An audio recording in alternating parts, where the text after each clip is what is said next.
What if Xbox bought a franchise that was widely acclaimed for a previous game and then ran the franchise into the ground? Haven't heard that story before, but even if the Hellblade franchise recently hasn't been getting the best press, I want to look at why the first Hellblade game still is truly a masterful work of art. It's a game so unique and thematically emotional, creating an experience so detailed and personal that very few video games are able to achieve. Hellblade: Senua's Sacrifice is one of the most unique video games ever, and with how its sequel has been getting kind of dogged on recently, I want to make sure that this incredible game isn't left behind through all the commotion, because this is one of the most interesting and unique games I have ever experienced. So this is why you should be playing this incredible dive into schizophrenia nearly a decade later. Hellblade is a game that follows a woman named Senua who struggles with mental health issues such as schizophrenia as she goes on a journey through the Norse lands as she tries to put her past to rest as she fights her way through hell. Now, while this sounds like the other game about fighting through hell to put a loved one to rest, this game is much different due to how laser focused of an experience it is, and that's what separates it from nearly every other game that comes out right now. Instead of going for larger spectacle where your choices are leading in your journey,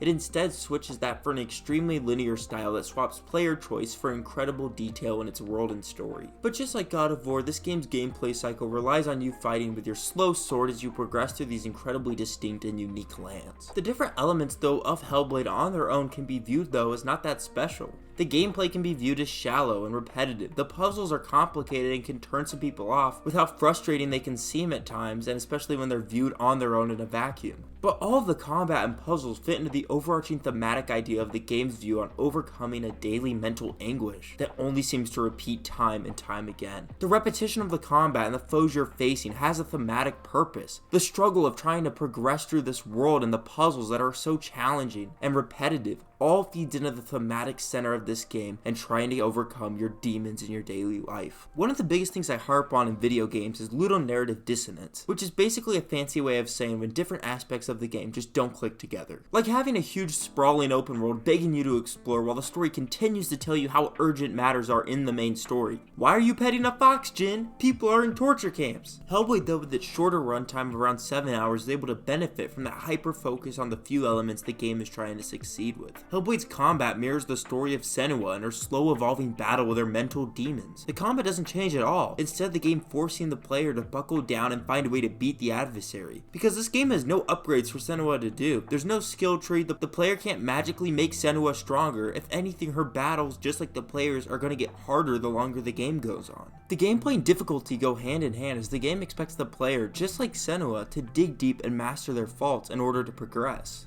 I love this game due to how it's a story that is told through its gameplay. We understand Senua as she struggles in combat, she gets more tired as the fights go on.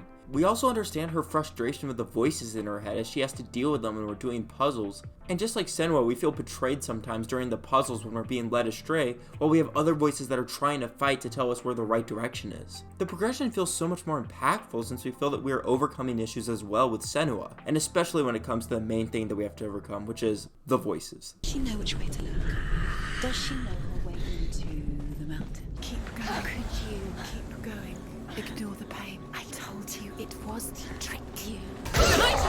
The most intense part of this game that everyone talks about is how if you're wearing headphones, you're going to have 3D audio of the schizophrenic voices that Senua has, and you're going to hear them basically in your own head. This is the most triggering part of the game for a lot of people, and not on a gaming level, but just on a mental health level. I don't suffer from anything Senua does, but I struggled with anxiety while playing this and the barrage of voices throughout the game. It can be very intense and intimidating, and kind of draining as well if you're playing for long play sessions. But this, just like the gameplay, is something you learn to defeat on your own, just like Senua. You begin to see the good in what the voices are doing, the hints that they are giving, and it's only once you accept them in your playthrough and learn to move forward with them, that is only when you're able to progress, because the original problem you thought you had is actually the key to making you move forward. And the visual indication of your progress is incredible. You start off with these huge looming monuments in the background, making you feel monumentally small as you try to take on the pantheon of the gods just beyond the horizon. Just like the other game, the visual goal for this game is in sight for a majority of the game and reminding us of what we are moving towards. And in a game that's so dark and bleak and berating, it's a beautiful reminder of why we need to keep progressing